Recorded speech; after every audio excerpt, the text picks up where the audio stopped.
We're nearing the end of chapter 2 of Pirkei Avos.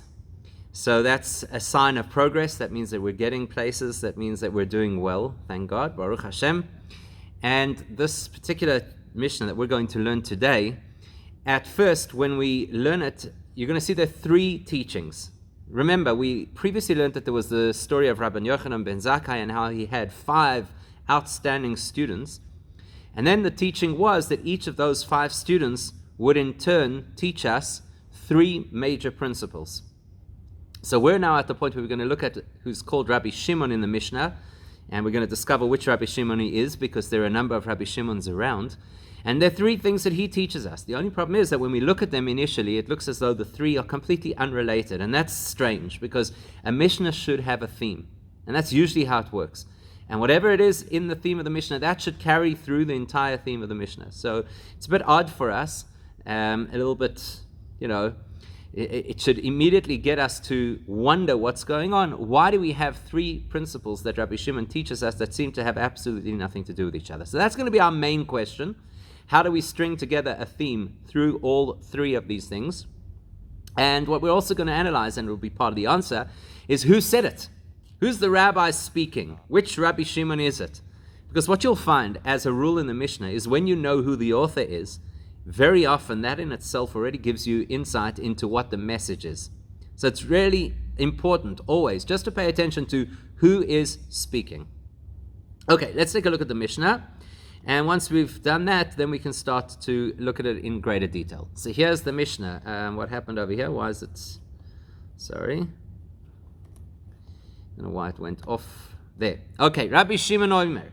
Rabbi Shimon said, Heve zohir b'kriyas shema u'b'tefillah. So there's lesson number 1. Lesson number 1 is you should be zohir, you should be very careful about saying the Shema and about davening tefillah. Now, we use the word tefillah as a generic term to refer to prayer. But the truth is that in Mishnah language, when you use the specific word tefillah, it's a specific reference to what we call the Amidah, or the Shemona Esrei. The silent devotion that a person is supposed to say, davening with your feet together during the week. It contains 19 brachas. On Shabbos and Yom Tov, it contains 7 brachas. That's called tefillah. So Rabbi Shimon tells us you have to be careful when it comes to saying the Shema, when it comes to davening. Now remember, this is Pirkei Avos. This is not the Shulchan Aruch. It's not the code of Jewish law. It's not even those sections of the Talmud that speak about laws. This is Pirkei Avos, which talks about what's called Mili de Chasidusa, those things that are beyond the letter of the law, those things that apply once you're already observing Jewish law fully. Now, being careful about Shema and being careful about prayer is mandated in Jewish law. It's not unique to Mili de Chasidusa. So immediately we should be asking our questions, what is he telling us over here? What's he telling us that we already don't know? Did you not know that you're supposed to be careful when it comes to prayer? Did you not know that you're supposed to be focused? Or, like the Bar Tanura, whose commentary is the first go-to commentary on the Mishnah, says, he's telling us, be careful to daven at the right times. There's a time range within which you have to say the Shema every single morning. And it fluctuates depending on the seasons. Right now it's quite early. And there's a time frame by which you have to daven the Amidah every single day. So, ostensibly, says the Bar Tanura, that's what Rabbi Shimon is telling us. Be very careful to make sure that you daven at the correct times, which for us should raise a question. I don't need a Mishnah in Pirkei Avos to tell me that I have to daven at the correct times. Surely I know that already. Surely that is part and parcel of normative Judaism. It's the black and white basics, bare bones of being Jewish, is to know that you have to say Shema and that you have to say the Amidah on a daily basis and at the correct times. So there's got to be more to this story. Second principle that he teaches us. And when you pray. Now that's an interesting expression. Because he could have said instead of using 2 words, he could have put it into a singular word to say when you daven. The moment he says and when you daven, that almost makes it sound as if you choose to. Now, what do you mean if you choose to daven? You're required to daven, all of us, on a regular basis. So what does he mean? Almost implying that if you choose to daven, here are the rules. So what are the rules? Al ta'as tefiloscha keva. Rule number 1 is, don't make your prayers keva. Now, the word keva actually sounds like a positive word, because keva means something which is fixed, something which is permanent, reliable. So isn't that exactly how you're supposed to daven? Isn't it meant to be that when you daven, it should be keva, it's fixed in your diary? You know, there's an expression that they say when a person goes, after 120 years, and a person gets upstairs into the next world, one of the key questions, certain key questions that they ask you. So one of the key questions is, kovata itim l'Torah. Same word, kovata, did you establish set times that you were going to learn Torah? Kava means set times. So why is he telling us, don't make your davening at a set time? You just said in the previous teaching that you've got to be careful about davening, and the implication was that you've got to be careful to daven at the correct times. And now he says, don't make your davening a fixed program. So what's wrong with that? Why wouldn't you make it a fixed program? Surely that's the goal. And by the way, there's an expression that kovata itim. From that we use the expression, you have to have kvius itim l'Torah. You have to have set times when you learn Torah. Every morning you're supposed to learn Torah. Every evening you're supposed to learn Torah. So it's kvius itim. Most people think that means you've got to mark it on the calendar or in your diary or put a reminder in your phone. This is the time that you learn Torah, and my time is my time. There's nothing to discuss. Well, there's a saying from the first Chabad Rebbe, Rabbi Shneur Zalman of Liadi, that kvius itim means that it has to be kvius benefesh. It has to be indelibly etched into your soul. It's got nothing to do with what's on the calendar. This is you. You need it in order to live. It's fundamental to your existence, this learning of Torah. It's not just something that you do in order to discharge a responsibility. So why over here does he say, don't make your tefillah, don't make your prayers kava? So he explains it immediately. He explains, Ella. Whenever you have the expression Ella in Talmudic language, you know that we're rejecting the initial suggestion and we're giving a new suggestion. So don't pray in a way of kava, Ella rachamim v'sachanunim lifnei hamokim. Instead, the way that you pray should be that you are beseeching Hashem, that you reach out to Hashem in an emotive way to ask Hashem for rachamim and tachanunim. You're asking Hashem for mercy and compassion. So, in other words, from that we recognize now what the word kava means, as the Bartanura explains to us. Kava means some people pray because that's what we do. It's a responsibility that I have. Just like I get up in the morning and I have to brush my teeth, I get up in the morning and I have to pray. It's kava. It's on my schedule. It's one of the things that I need to do. And the Bartanura says that the problem with that attitude is a person will feel that it's an obligation which they cannot wait to release themselves from. Like any other obligation, you know what it's like when you've got something to do that you don't want to do, but you have to do, so then you get through it as quickly as you can. And it's quite sad because I think it'd be fair to say that in many instances in today's world, that's exactly how people daven. Unfortunately, it's what we have to do. We've been trained, we grew up this way. Every single morning we're there, we're at the minyan and whatever it is. But it's like getting from point A to B so that I can start my day. You know, it's interesting, if you go historically, and you look in the Gemara, so the Gemara tells us that Chasidim Harishonim, the original pious individuals, when they used to pray, it took them an hour to prepare for the prayer, an hour to pray, and an hour after the prayer to translate the prayer into their learning, which of course they would take with them into the day. Now that does not feel like it's quickly, let's get this responsibility over with. I don't know if you've ever seen some people in shul do that. Come on, Chazan, make a move, get started, right? Hoidu, let's get going.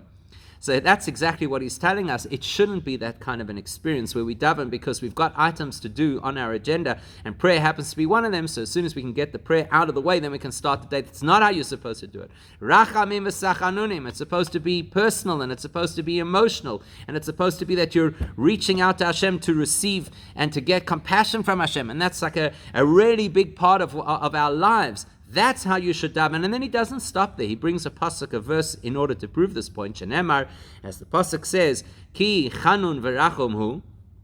Hashem is gracious and compassionate. Erech hapayim v'rav chesed. Hashem is of long-standing patience and a tremendous amount of kindness. V'nicham al hara'ah. And he's willing to let go of the bad. In other words, if we do teshuvah, whatever it is, Hashem is willing to let go. He doesn't harbor a grudge, so to speak. So the commentaries tell us, what's it telling us over here? Because Hashem is compassionate, therefore Hashem wants us to engage with him in a way that arouses his compassion. In other words, most times when we think of Hashem as being compassionate, essentially what we think is Hashem is wonderful. Hashem is a wonderful being who has an unlimited amount of mercy, an unlimited amount of patience, which is all true. But it's deeper than that. Hashem wants an interaction between us and him, where the interaction will be that we recognize that he is compassionate. Now, if you think about it, what is compassion? What is rachamim, if you really want to understand it? Let's say that you go wherever it is that you go. And you get into your car, you drive from point A to point B. And along the way, driving in Johannesburg, it's a whole obstacle course, Johannesburg. I'm pretty convinced any person who can drive in this city can drive in any place in the world. There are all kinds of hazards that you have to deal with, traffic lights that are not working, people who cut across lanes without indicating that they plan to do so, potholes in the road. It's a very interesting experience. So one of the things that you have to deal with driving through our city is that on every second street corner, there's a person over there with a sign that's telling you, I don't steal, and please could you help me? Like that kind of thing. So you stop at the side of the road, you stop at the red light, and this person comes over to you, and they do the whole thing, please can you help me? And just $2 or whatever it is that they're looking for. And you give them money. So now you have to ask yourself the question, what motivated you to give them money? Was it chesed or was it rachamim? In other words, did you give it because you're a nice person? So because you're a nice person and you're kind, you share kindness even with a stranger? Or is it rachamim, that this particular person touched you in such a way that it evoked from you a sense of compassion? Now there's a big difference, right? Big difference. I'll tell you what the difference is. The difference is that if it's chesed, if you're a kind person, you'll give that person the coin, and now you'll feel that you have satisfied your requirement, you've done your mitzvah, you've put your conscience to rest, and you can go about your day feeling, I'm a good person. But if it was compassion, then you might actually roll down your window and have a conversation with the person and say, what do you really need? I know that the quickest approach is to say to them, but what do you actually need? And maybe you get to know them. So the nature of compassion is that it's built on a relationship. You actually have to connect with a person in order for them to show you compassion, or in order for you to show them compassion. That's what Rabbi Shimon is telling us over here. When it comes to davening, Hashem doesn't want to just give us chesed. He can do that. Chesed, chinam, lanu, saseh. We even say in our prayers that there's certain times we wish for Hashem just to give us kindness without any requirement on our behalf, even if we don't necessarily deserve it. When the world was created, olam chesed yiboneh, it was Hashem's kindness. Nobody sat there asking Hashem, please make a world. It was completely of his own volition. When the Jewish people left Egypt, it was Hashem's kindness to us that he took us out of Egypt, because the truth is we didn't deserve it. We were idolaters at that point in time. Many people had assimilated within the Egyptian nation.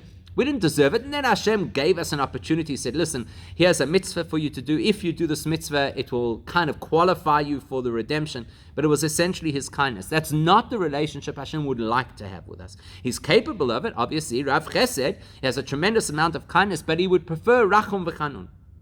He would prefer to relate to us in a meaningful way, in a compassionate way. And in order to have that compassionate relationship, we actually have to stimulate it. We have to activate it by reaching out to Hashem and saying, please. That's Rabbi Shimon's message. That he wants that our davening, our prayer experience should not just be saying words, going through the motions by rote, but rather it should be an experience that is meaningful and deep and personal. We actually feel we're connecting to Hashem. And then the third principle that he teaches us is Ve'al tehi rasha bifnei atzmecha. Don't be a rasha in your own estimation. Don't be a wicked person in your own estimation. And you have to ask the question. I can definitely see the connection between the first two sayings, because both of them relate to prayer, and both of them relate to how you should approach prayer. You should be careful with it, shouldn't treat it lightly, and secondly, you should invest personally. It should be deep, it should be meaningful. But what is that to do with don't view yourself as a rasha, which appears to be something completely independent? I mean, it's a good message, and it's something for us to analyze further. What exactly is he telling us about not seeing ourselves as a rasha? But fundamentally, it does not seem to be in any way connected to the previous two statements. So we have to work out what the connection there is. Now, some of the Meforshim, like for example the Medrash Shmuel, I think it is, says, what he's telling us is, go back to the beginning. What do you have to be careful about specifically? Not just prayer in generally. He speaks specifically about the Shema and the Amidah. Now, davening is a big piece of our day, and davening has many segments to it. What's unique about the Shema and about the Amidah that he would have picked out those two and said, that's where you have to be careful. If we understand that, then we'll understand how he concludes the paragraph by saying, and don't be wicked in your own eyes. So what's unique about Shema and about Tefillah? The Gemara talks about this and says the structure of the Shema and the order of the Shema is very carefully chosen. So first you say, Shema Yisrael Hashem Elokeinu Hashem Echad, which is a statement of faith. And we all know that. It's a declaration that Hashem is one. It's the most famous line in the whole of Judaism. Everybody uses the Shema. Some people even use the Shema perhaps when they're in times of desperation. People use the Shema. It's the last line that a person says in this life. So we know that it's a very fundamental part of being Jewish. It's one of the first lines that you're supposed to teach a child. Shema Yisrael. But the Gemara says what Shema means is Kabbalas Oil Malchus Shamayim. That really what the idea of the Shema is that you accept Hashem's authority, that you are willing to follow what Hashem says, whether you appreciate it or agree with it or not. It's an acceptance of authority. And then after that it says, you should love Hashem with all your heart, etc. That's called Kabbalas Ol Mitzvahs, that you accept the responsibility to fulfill the mitzvahs. Likewise, what's tefillah? What's unique about the Amidah? The fact that you stand with your feet together, as the Gemara says, Ka'avda kamei more, that you're supposed to stand with the posture of a slave standing in front of his master. Same principle. In other words, you accept that there's authority. You are serving a higher authority. You're serving a higher being, like a slave would serve his master. So both the Shema and the Amidah carry the same theme, namely, that it's critically important for us as Jewish people, particularly at the start of our day, to frame the day in a particular way. I am here to serve Hashem. Kabbalas oil malchus shamayim. That's why I'm here. That's why I was created. That's my purpose. So now you can link the beginning and the end of the Mishnah, because effectively what Rabbi Shimon is telling us is that if you get it right, and from the start, from the beginning of your day, you are focused, and you know that you are responsible to speak in the language of commitment, that you are responsible to do what Hashem says, Kabbalas oil, then you can be assured, Alti Rasha, you won't actually be a misguided individual. You'll stay aligned with what it is that Hashem wants. It's very interesting. The Rambam writes, Al tehi rasha b'fnei atzmecha, the very last line of this particular paragraph, is related to another principle that we've already learned, which is called Al tifrosh min hatzibur, that a person should not disassociate themselves from the community. It's a bit of a bitter pill for us at the moment, because we are all separated from the community due to circumstance during this coronavirus period. So it's quite a harsh thing to consider. But the Rambam talks about it, and he says, if a person separates themselves from the community, that's what's going to cause a person, God forbid, to sin. In Hilchas Teshuvah, where the Rambam goes through the laws of Teshuvah, he says there are certain things that a person would do that are not sins, they are not something which is, so to speak, punishable, and yet they can be destructive even more than most sins. One of those is the person who separates themselves from the community. And the Rambam explains why. Because community work together. We inspire each other. There's certain times where the community kind of warms everybody up with a sense of, let's move forward, let's grow, let's do teshuvah. Like now, for example. Now is a period in our history where if you belong to a community, the community will keep encouraging you. We need to take on more mitzvahs, we need to say extra tehillim, because the world is in a very precarious place. So the community encourages each other. Let's do things to bring more bracha and more spirituality into the world. So the Rambam says if you separate yourself from the community, then you're untethered, you're adrift, you're afloat, and all kinds of things could happen. That's the Rambam's reading of the last line of this Mishnah. V'alti Rasha, you're not supposed to be a Rasha. That's one of the most important things. You're not supposed to be a bad person. And how would you become a Rasha? What is the most susceptible thing that could cause a person to become a Rasha? Bifnei atzmecha. If you are on your own, if you separate yourself from the community and you don't engage with everybody else, that's potentially what could cause an individual to become a Rasha. It's really interesting because for those of you who've ever had the opportunity to study Tanya, so the opening chapter of the book of Tanya, which is the magnum opus of Chabad Hasidic philosophy. So he begins by a quotation from the Gemara, where the Gemara says, before a person is born, they make the soul undertake to swear that you will be a tzaddik and you will not be a rasha. That's what the Gemara says. You will be a tzaddik and you will not be a rasha, meaning that you will be a righteous individual, and under no circumstances would you be a wicked individual. But the Talmud doesn't stop at that point. It continues to say, and even even if the entire world tells you that you're a tzaddik, and that's a good circle of friends, if you've got people consistently telling you, oh, you're such a tzaddik, you're such a wonderful person, you're so pious, you're so frum, it's great, it's very, it feels good, it's gratifying to have people give you that message. Says the Gemara, even if everybody tells you that you are a tzaddik, heyeh be'einecha ke'rasha, you should view yourself as if you were a rasha. Doesn't sound like a pep talk exactly. Surely, if a person, after all that they've attempted and all the growth that they've been through and so forth, if a person is still meant to gauge themselves as a rasha, it sounds like a little bit self-defeating and maybe even a little bit depressing. So there in Tanya, the Alter Rebbe quotes this particular Mishnah and he says, doesn't seem to make sense. There the Gemara suggests that you should view yourself under all circumstances as if you're wicked. And here in this Mishnah it says, V'al tihi rasha bifnei atzmecha, that you should never see yourself as being wicked. And the Bartanura says a very simple reason why not. You know why not? Because the nature of people, and this is unfortunately true, the nature of people is that we perpetuate our own self-image. So if a person is given the sense that they are a failure, they perpetuate that in their minds. And so if a person sees themselves as a rasha, then they'll say, well, I'm a lost cause anyway. And it's sad because sometimes we hear people talk that way. They feel so damaged, they feel so ostracized, that they feel, what's the difference? What does it make a difference? You think honestly, do you honestly believe that Hashem cares about me anymore? Do you honestly believe that if I do a mitzvah, it's going to make a difference? I am a rasha. I'm already a lost cause. And that's exactly, says the Bartanura, what Rabbi Shimon wants to warn us about.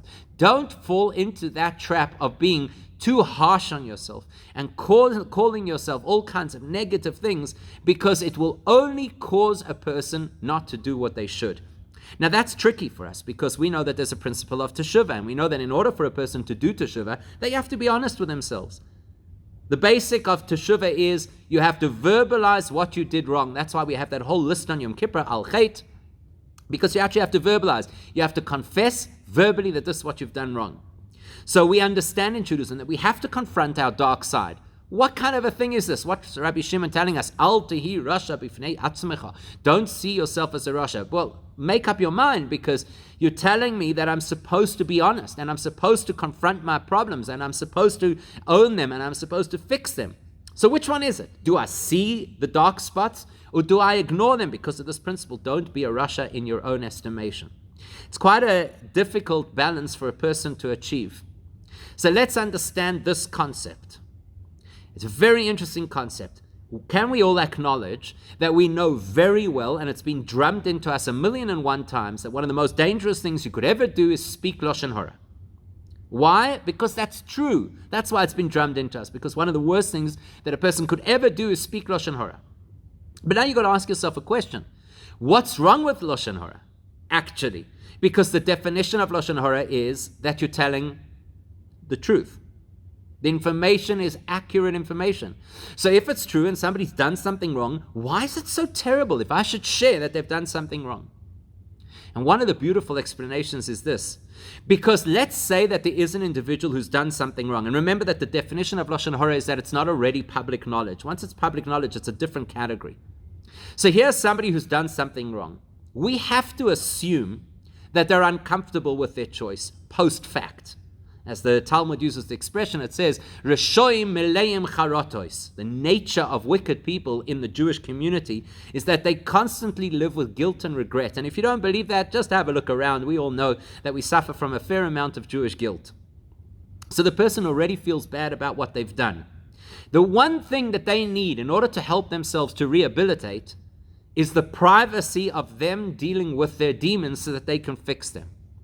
The minute you speak Lashon Hara, what happens is you put it out into the public, and now this individual feels that they have been labeled and defined by their actions, and it's much more difficult for a person to come back from that. How many stories have we heard of young people in their school career, particularly high school career, who were put into a particular box and given a particular label, and that's how they were defined in the classroom. It wasn't necessarily an indication of who they were in real life, but that's how they were defined, and the damage that it had on their lives going forward all the way into adulthood is incredible. That's the problem with Lashon Hara. You are exposing the person in such a way that now they don't have that discretion to be able to just fix themselves, because now they see everybody looking at them through that particular lens. In other words, we need to be able to distinguish between what people have done and who they are. And we don't define people by the actions that they have taken, even if those actions are wrong actions. A classic example, then very relevant in our day today, is that in Torah language there is no such adjective as gay. It doesn't exist because we don't define an individual by their actions. Even if the actions that they take are against the Torah, the actions are wrong. The person is not given a label based on those actions. That's exactly what he's telling us over here, because believe it or not, just as much as there is a requirement for us not to speak Lashon Hara about other people, for what reason? Because we then kind of cement them into negativity. Believe it or not, there's an equal obligation for us not to speak Lashon Hara about ourselves. Which means, yes, of course we have to be honest, and yes, of course we have to have a finger on the spiritual pulse of our own soul, and we have to know whether or not we're aligned with what Hashem wants, absolutely 100%. But we are not allowed to define ourselves based on our actions, so that we start to think of ourselves as Russia. We start to think of ourselves as bad or lost or irretrievable or whatever terms we use for ourselves. We have to be very clear. I am a neshama, and a neshama is pure. We say it every single morning in our davening. Neshama shenosato bi tohirahi. The soul, Hashem, that you put inside of me, that is a pure soul. And I have done things that are contrary to what Hashem wants, and I have to excise those elements of my experience, my actions, my thoughts, whatever's wayward. I've got to get rid of it. But I don't define myself by the things that I have done. That's what he's teaching us over here, which is an incredibly powerful thought. So, that's all on one level. Now let's take it down to a deeper level by understanding who is speaking and what's the relevance of who is speaking. Like I said, there are a few Rabbi Shimon's around. There's Rabbi Shimon ben Gamliel, Rabbi Shimon bar Yochai. Well, this is Rabbi Shimon ben Nesanel. That's his name, Rabbi Shimon ben Nesanel. And in order for us to really appreciate what's going on over here, we need to know a little bit about this personality of Rabbi Shimon ben Nesanel and his very deep and personal connection to Rabbi Shimon bar Yochai. They both have something in common. What they both have in common is that they both practice an approach which is called Toirasam Umanusam, which basically means this. There's a major debate in the Gemara as to what is the correct way in which a person should live. So one opinion, Rabbi Meir, is that the way that a person has to live is you've got to work because that's a requirement. We have responsibility. We learned it a few Mishnahs previously in this chapter that if you have Torah without work, both of them are going to eventually dissolve. You have to work. You have to earn a living. We don't rely on miracles.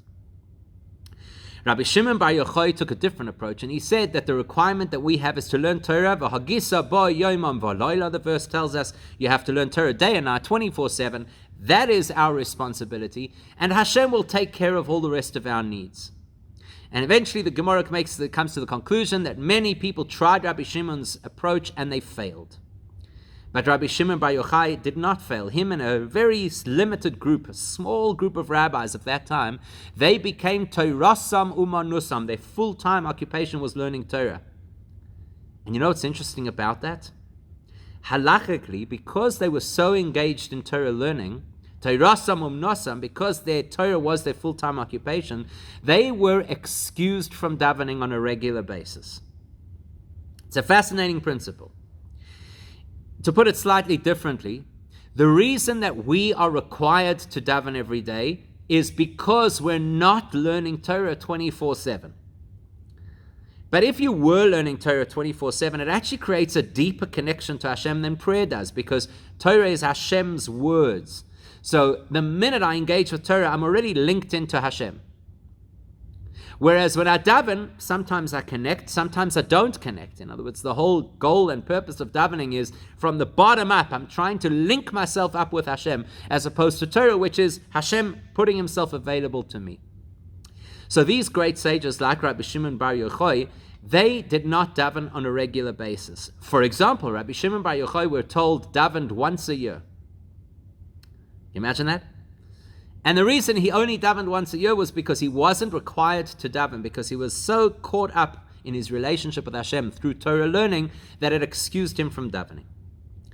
Rabbi Shimon ben Nesanel was also one of those people, and by the way, that's the reason over here that the Mishnah does not tell us his name as Rabbi Shimon ben Nesanel. It just keeps it as Rabbi Shimon Stam, without his father's name. So immediately in our minds, the most common Rabbi Shimon that we find in Torah literature is Rabbi Shimon Bar Yochai. So straight away in our minds we think, oh, maybe this is Rabbi Shimon Bar Yochai, and that's exactly what the Mishnah wants us to think, because it wants us to make that link and recognize that we're talking about an individual over here who had that kind of association with Hashem, like Rabbi Shimon Bar Yochai had.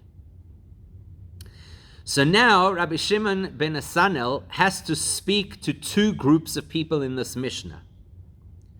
The one group of people that he has to speak to is his students, and the other group he has to speak to is his colleagues.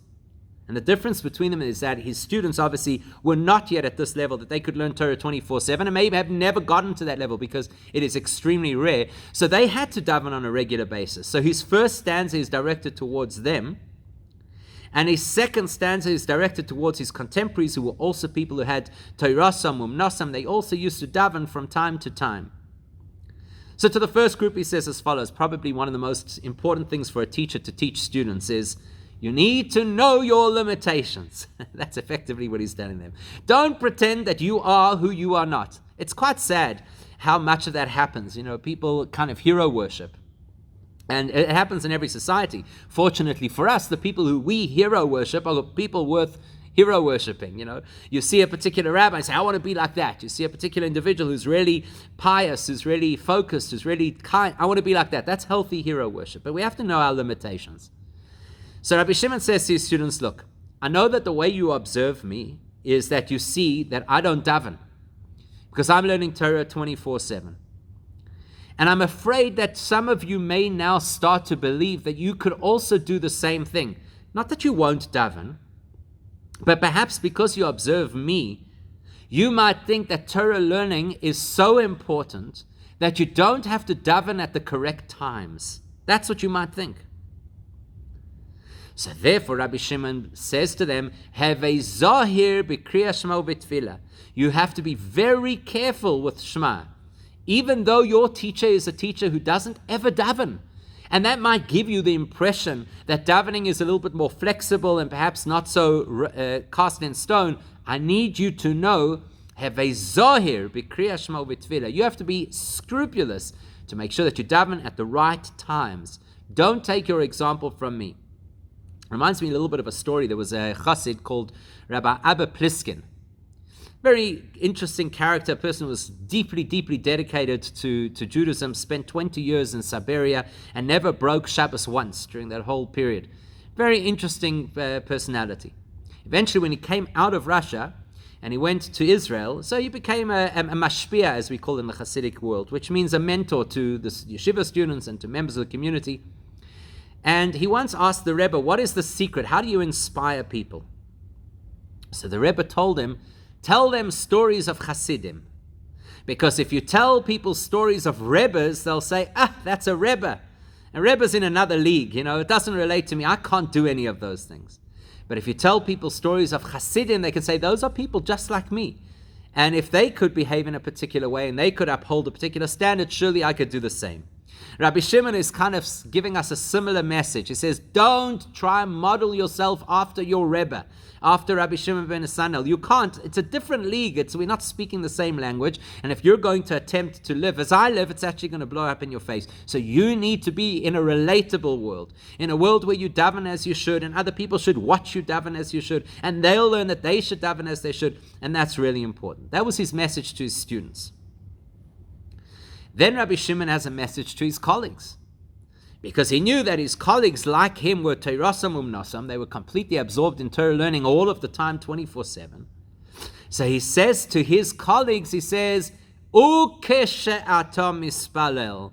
From time to time, when you do daven, he's not talking at this point to the people who are required to daven every single day, because then he could never have made it sound like it was optional. But here, the fact that he makes it sound optional tells us who his audience is. Here he is talking to his own colleagues who are not required to daven on a regular basis. Now they would think, hang on a second. If I'm not required to daven on a regular basis, then effectively what that means is that davening is a very sidebar area of our service of Hashem. So I could just kind of rush through it, kava. I could just daven in a set way, say the words, get through it. Why do I have to invest? So now Rabbi Shimon teaches us probably one of the most important things that we have to take out of this particular Mishnah. Because if you're going to talk about people whose Torah learning is 24/7, let's be honest, it's not exactly relatable. I don't think any of us are currently grappling with where am I going to find the time to daven because I'm learning so much. Halavai, that was our problem, but I don't believe it is. So what is the lesson for us? Rabbi Shimon tells his colleagues, even those of us who do, on a regular basis, learn Torah all the time, we still need davening in our lives for a very important reason. And that important reason, we're very fortunate that we should be learning this Mishnah this week because it relates directly to the parasha that we're going to read this Shabbos, which is the parasha of Yisroi, the parasha of the giving of the Torah. Now, what happened at the time of the giving of the Torah? The Medrash says it's a mashal, it's comparable to, there was a particular time in history back then where there was the people of Syria and the people of Rome. I think for us we could translate it into contemporary terms that we could relate to. There was East and West Berlin. Right? That would be an example of a modern version of the Medrash mashal, the parable that the Medrash gives. East and West Berlin, where there was a gzeira, there was a decree, there was a law that said nobody from the East could go to the West and nobody from the West could go to the East. And then at some point, 30 years ago, suddenly the wall came down, the Berlin Wall. I'm sure you remember it was such an incredible moment in history. And now suddenly there's crossover between the two realities. Says the Medrash, the same kind of thing happened before the Torah was given, as King David says in Tehillim, before the Torah was given, Hashomayim, Shomayim LaHashem. The heavens were God's domain, off limits for created beings, certainly not human beings. V'ha'aretz nasan lifnei Adam, and earth was given to humans. That's our space, that's where we live, and never the twain shall meet. East and West Berlin. Absolute barrier between the two. Says the Medrash, what happened at the time of the giving of the Torah? Hashem removed the barrier, and now Elyonim yerdu letachtoinim, the higher realms could enter into the lower sphere, v'tachtoinim yalu le'elyonim, and the lower realms could elevate themselves upwards into the higher, and now there was a conglomeration of heaven and earth, divine and mundane. And the Medrash says that Hashem's attitude is, Va'ani hamaschil, I will start the process. Hadahu dichsiv, that's why the pasuk says, Vayered Hashem al Har Sinai, that Hashem came down onto Mount Sinai. In other words, in that moment of the giving of the Torah, it's not just the fact that Hashem gave us the Torah and announced the 10 Commandments, and then afterwards we got the tablets, and then after that Moshe taught us everything that he had learned in heaven, and it was this beautiful moment where the Jewish people were given a series of books, and from that we would become the people of the book. What happens at the time of the giving of the Torah is it's a snapshot of what Judaism is all about. Judaism is about a two-directional spiritual process. Part of the direction of Judaism is Elyonim yerdu letachtoinim, bringing divine into this world, bringing Hashem into this world, creating God consciousness in society, which is a really big part of what we're meant to be doing as Jewish people, to create God consciousness in this world, to teach the world, to be a light to the nations. And there's another part of it as well. Tachtoinim yalu le'elyonim, to take the world in its materialistic reality and lift it up to have meaning. So there are two things. We have to open the eyes of the world to the fact that there is Hashem, and Hashem is the only truth. And they have to see Hashem in our reality, and at the same time we have to lift the world to become a holier place. Now, how do we achieve these two? Torah learning is Elyonim yerdu letachtoinim. Every single time we open up a book of Torah, we have to recognize that what we are doing is we are seeing God in book form. That's what Torah is. The first word of the Ten Commandments is Anoichi, which we're told is an acronym for Ano Nafshi Ksavis Yehavis. Hashem says, I've taken my soul, I've written it, and given it to you in book form. So when we learn Torah, that's Elyonim Yerdu L'Tachtonim. That's bringing godliness down into this world. That's why when we come to learn Torah, for sure, if it's Torah Shebechsav, the written Torah, you call somebody up to an aliyah at the Torah, they open up the Torah scroll, they say a bracha with Hashem's name over the words, even though they may not understand what those words are. It doesn't matter, it's not about you, it's about the Torah that has come down into this world. Prayer is the exact opposite. Prayer is called, as the dream that Yaakov had, Sulam Mutzav Artzav Aroshim Megia Hashomaima.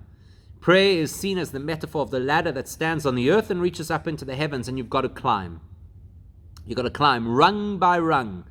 Anybody knows if you've ever tried to have a focused prayer experience, it doesn't just happen. You don't just open the book and the next thing you're feeling inspired.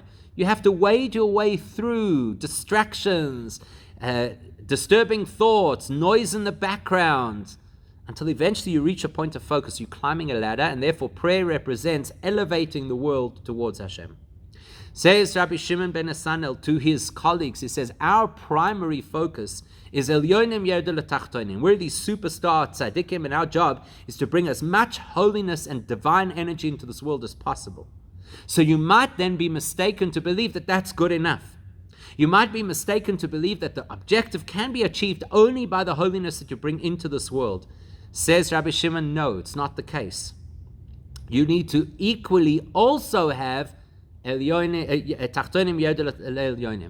also have to have prayer.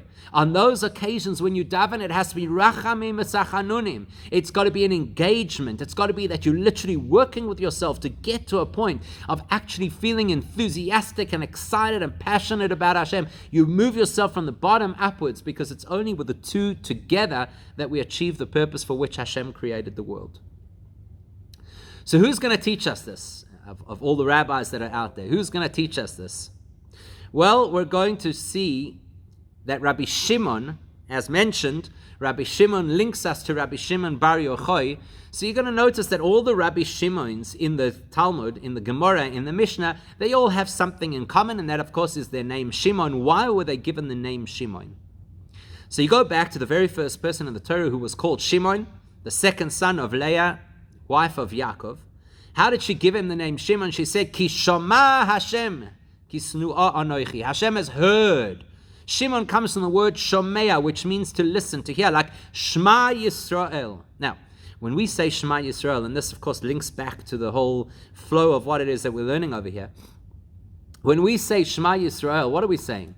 Are we saying that, listen, hear, O Israel? I love that. That's the translation. I always wonder where the O comes from. Which word in Hebrew means O? Anyway, so we say, hear, O Israel. So to most people, what we're saying is, listen up, listen up. But actually what we're saying is, the word shmiya, the word to listen in Torah language, dafka means that you listen with your mind, that you listen with every fiber of your being, that you truly hear and understand what it is that you're hearing. That was the approach in the way of these Rabbi Shimons. How do you really hear what you're supposed to hear? By learning and learning and learning and learning and learning. That's why these are the individuals who taught this particular approach. Now there's a loose end to this mission that we haven't yet tackled. If we're saying that Rabbi Shimon ben Esanel was talking from the perspective of somebody whose full-time occupation is Torah, and somebody who has to be reminded about the value of davening, still, how does that connect to the last part, which is don't be a rasha in your own estimation? What's that got to do with any of this? Rabbi Shimon Bar Yochai, for those who know, made some radical statements in the course of his career. Powerful statements, honest statements, but radical. And one of those statements was, he said, I am in a position Liftor es kol ha'olam kuloi min hadin. I am in a position to be able to exempt the entire Jewish world from any kind of punishment. In other words, what he was basically saying is that his dedication to Torah learning was so powerful, his Torah umnaso, because he was so engaged in learning Torah, it was such a powerful thing that even if everybody else would sin, he could neutralize the effects of their sins. Now let's be clear what that means. Nobody can do teshuvah for another person. What Rabbi Shimon Bar Yochai was able to do is excuse people from being punished. They would still have to do their own teshuvah. That's the power of an individual who is Torah Nasa. He could get you off the hook from, God forbid, punishment. Rabbi Shimon ben Nesanel, who was the same kind of person, linked in to Rabbi Shimon not only by name, but more importantly by his spiritual approach. He had the same ability. He, because of his incredible dedication to Torah learning, could have excused people from divine retribution for doing things wrong. Says Rabbi Shimon ben Nesanel, don't get the wrong idea. Don't think because there's such a big tzaddik in your lifetime who could carry everybody and excuse everybody, don't think that that means you don't have to do teshuvah of your own. Don't think that there's such a thing in Judaism that there's one personality who comes along and bears the sins of the rest of the community and we can now excuse ourselves and live as we please. That's a different religion. It's not our approach. Even if I can excuse you from divine retribution, you still can't allow yourself to be a rasha. You still have to take care of your own behavior. You still have to do teshuvah for the things that you may have done wrong. There's no such thing as some other great superhero tzaddik who's going to exempt you from your own responsibility. And that's, of course, something for us to always remember. Because if that's how it is in the time of having somebody of that caliber in our lives, then certainly when we don't have somebody of that caliber, we certainly have to remember, nobody else can excuse us from the things that we have to deal with. We have to take ownership of our own issues. We have to fix our own mistakes. We have to do teshuvah for our own choices.